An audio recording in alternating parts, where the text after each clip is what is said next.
पुराने समय की बात है। मगध राज्य के एक छोटे से गांव में माधव नामक एक निर्धन ब्राह्मण रहता था।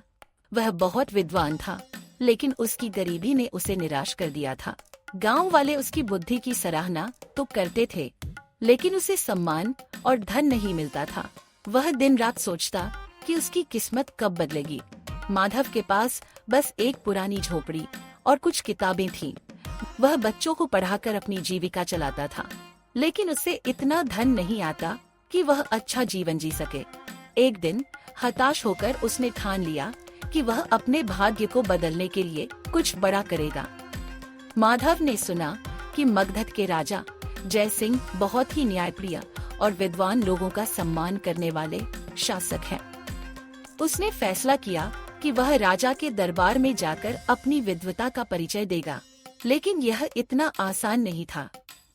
राजा के दरबार में प्रवेश करने के लिए केवल उन्हीं को अनुमति थी जो पहले ही प्रसिद्ध होते, लेकिन माधव ने हार नहीं मानी।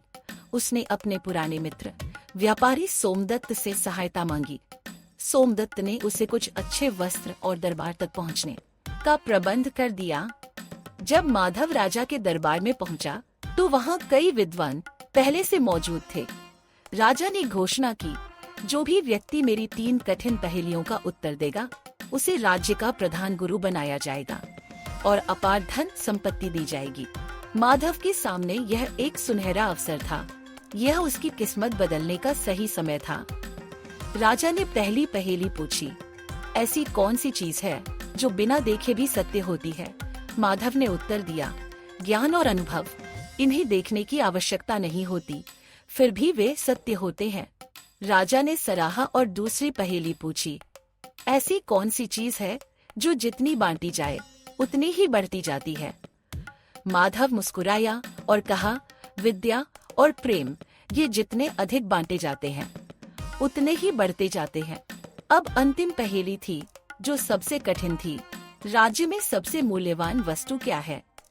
माधव ने उत्तर दिया, राजा के लिए सबसे मूल्यवान वस्तु उसकी प्रजा का विश्वास होता है। अगर प्रजा खुश और सुरक्षित है, तो राज्य समृद्ध होता है। राजा जय सिंह यह उत्तर सुनकर बहुत प्रभावित हुए। उन्होंने घोषणा की कि माधव को राज्य का प्रधान गुरु बनाया जाएगा। उस दिन से माधव की जिंदगी पूरी तरह बदल गई। जो व्यक्ति कभी गांव में एक साधारण ब्राह्मण था, वह अब पूरे राज्य में सम्मानित व्यक्ति बन गया। उसे धन, मान सम्मान और वह सब कुछ मिला, जिसकी उसने कल्पना भी नहीं की थी। माधव ने कभी अपनी गरीबी को अपनी नियति नहीं माना। उसने अपनी बुद्धि और हिम्मत से अपनी किस्मत खुद बदल दी। सीख, भाग्य उन्हीं का साथ देता है जो खुद अपने भाग्य को बदलने के लिए मेहनत करते हैं। अगर हम अपने ज्ञान और आत्मविश्वास पर भरोसा रखें, तो कोई भी परिस्थिति हमें रोक नहीं सकती।